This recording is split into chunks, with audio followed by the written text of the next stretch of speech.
Health news మీకోసం. కాలేయ క్యాన్సర్తో బాధపడుతున్నప్పుడు రోజువారీ ఆహారంలో ప్రోటీన్ను తగ్గించుకుంటే కణితుల వృద్ధి నెమ్మదిస్తున్నట్లు రెడ్ గర్స్ విశ్వవిద్యాలయానికి చెందిన పరిశోధకుల అధ్యయనంలో బయటపడింది.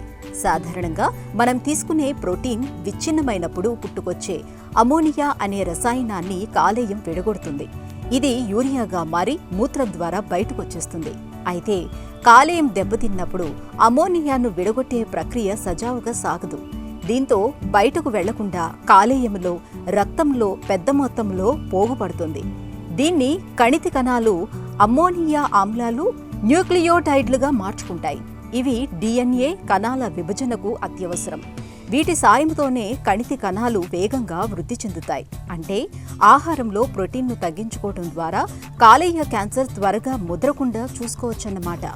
అమోనియా శరీరంలో నుంచి బయటకు వెళ్లడానికి తోడ్పడే ఎంజైమ్లను చెదరగొడితే కణితి మరింత తీవ్రం అవుతున్నట్లు, జీవనకాలం తగ్గుతున్నట్లు పరిశోధకులు గుర్తించారు. క్యాన్సర్ ముదరడంలో శరీరంలో నుంచి వ్యర్థాలను బయటకు పంపించే వ్యవస్థ అస్తవ్యస్తం కావడం నేరుగా ప్రభావం చూపుతున్నట్లు ఇది తెలియజేస్తుంది. ప్రపంచవ్యాప్తంగా కాలేయ క్యాన్సర్ పెరుగుతున్న నేపథ్యంలో తాజా అధ్యయన ఫలితాలు మరింత ప్రాధాన్యం సంతరించుకుంటున్నాయి. ప్రతి 4 ఒకరు కాలేయ కొవ్వు, హెపటైటిస్, మద్యంతో ముడిపడిన కాలేయ జబ్బులతో బాధపడుతున్నారని అంచనా. ఇవన్నీ అమోనియా శుద్ధి ప్రక్రియను దెబ్బతీసేవే కావటం గమనార్హమని పరిశోధకులు వివరిస్తున్నారు.